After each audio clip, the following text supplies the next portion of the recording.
وأتيت يا خير الشهور تهدي تراتيل السرور تلقي على قلبي ظلال الطهر আল বালাগ media পরিবেশন করছে উস্তাদ আহমদ উমাইর আন-নাদাভি হাফিজাহুল্লাহর ধারাবাহিক আলোচনা রমাদান সিরিজ।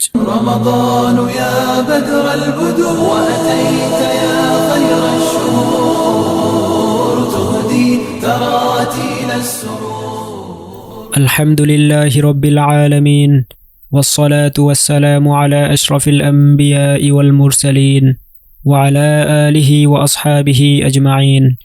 وقال تعالى: يا أيها الذين آمنوا كتب عليكم الصيام كما كتب على الذين من قبلكم لعلكم تتقون. وقال تعالى: كتب عليكم القتال وهو كره لكم وعسى أن تكرهوا شيئا وهو خير لكم وعسى أن تحبوا شيئا وهو شر لكم والله يعلم وأنتم لا تعلمون. أما بعد. মাহে রমাদান ও জিহাদের মাঝে রয়েছে গভীর সম্পর্ক। যে শব্দটি দিয়ে আল্লাহ তাআলা রমাদানের সিয়াম ফরজ করেছেন, সেই শব্দটি দিয়েই আল্লাহ তাআলা জিহাদ ফরজ করেছেন। রোজা ফরজ করতে গিয়ে আল্লাহ তাআলা বলেন, ইয়া আইয়ুহাল্লাযীনা আমানু কুতিবা আলাইকুমুস সিয়াম, তোমাদের উপর রোজা ফরজ করা হয়েছে। সূরা বাকারা 183। আর জিহাদের ব্যাপারে আল্লাহ তাআলা বলেন, কুতিবা আলাইকুমুল কিতালু ওয়া হুয়া কুরহুল লাকুম ওয়া আসা আন তাকরাহু শাইআন ওয়া হুয়া খায়রুল লাকুম ওয়া আসা আন তুহিব্বু শাইআন ওয়া হুয়া শাররুল লাকুম ওয়াল্লাহু ইয়ালামু ওয়া আনতুম লা তা'লামুন। তোমাদের জন্য যুদ্ধকে ফরজ করা হয়েছে, অথচ তোমাদের কাছে তা অপছন্দনীয়। তবে এমন হতে পারে যে তোমরা একটা জিনিস অপছন্দ করছো, অথচ সেটা তোমাদের জন্য ভালো। আবার এমনও হতে পারে যে তোমরা একটা জিনিস পছন্দ করো, অথচ সেটা তোমাদের জন্য অকল্যাণকর। আল্লাহ তাআলা জানেন কোনটা ভালো আর কোনটা খারাপ, তোমরা জানো না। জিহাদ এবং সিয়াম এই দুটি বিধানে রয়েছে যথেষ্ট কষ্ট এবং তাকওয়া অর্জনের পর্যাপ্ত উপাদান, এবং ইসলামী ইতিহাসে রয়েছে রমাদানে সংগঠিত জিহাদের একটি দীর্ঘ তালিকা। আমরা ইতিহাসের পাতা থেকে রমাদানে সংগঠিত জিহাদি তৎপরতার কিছু বিবরণ তুলে ধরছি। 1. ঐতিহাসিক বদরের জিহাদ। ঐতিহাসিক এই জিহাদটি 2য় হিজরির রমাদান মাসে মক্কার কাফিরদের সাথে সংগঠিত হয়েছিল। এতে মুসলিমদের সংখ্যা ছিল 313 জন, আর শত্রু বাহিনীর সংখ্যা ছিল প্রায় 1000। 2. ফাতহে মক্কা। ঐতিহাসিক এই বিজয়টি সংগঠিত হয়েছিল 8ম হিজরির রমাদান মাসে। এর মাধ্যমেই আল্লাহ তাআলা মুসলিমদেরকে একটি স্বতন্ত্র জাতি হিসাবে দুনিয়ার বুকে প্রতিষ্ঠিত করেছেন। 3. ফাতহে বুয়াইব।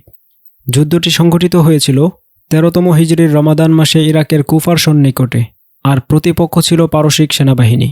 এ যুদ্ধে মুসলিমদের সেনাপতি ছিলেন মুসান্না বিন হারেসা রাদিয়াল্লাহু আনহু। 4. ফাতহুন নাওবা।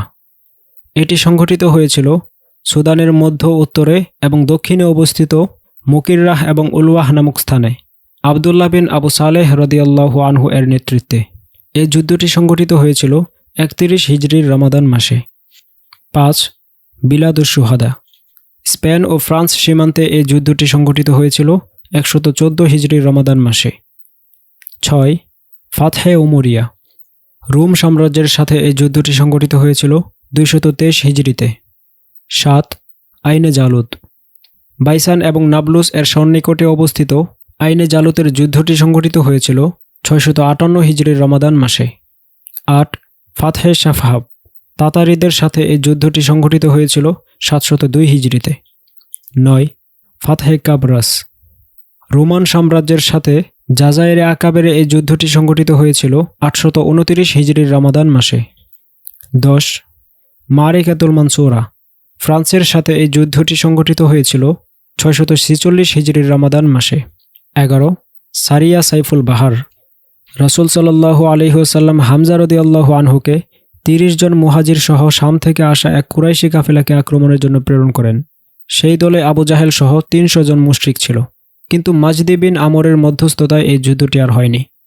এছাড়াও ছোট বড় আরও অসংখ্য যুদ্ধ রমাদানেই সংগঠিত হয়েছে, যেমন সারিয়ায়ে হামজা বিন আব্দুল মুত্তালিব, যা 1ম হিজরির রমাদান মাসে সংগঠিত হয়েছিল। আর ঐতিহাসিক এই সবগুলো যুদ্ধেই মুসলিমদের বিজয় হয়েছিল। আল্লাহ তাআলা আমাদেরকে রমাদানের সিয়াম ও রমাদানের জিহাদের মাঝে সমন্বয় করে উভয় আমলের ফজিলত অর্জন করার তৌফিক দিন। আমিন। من قام الليالي هاجرا دنيا الغرور يتلو الكتاب مرتلا مستشعرا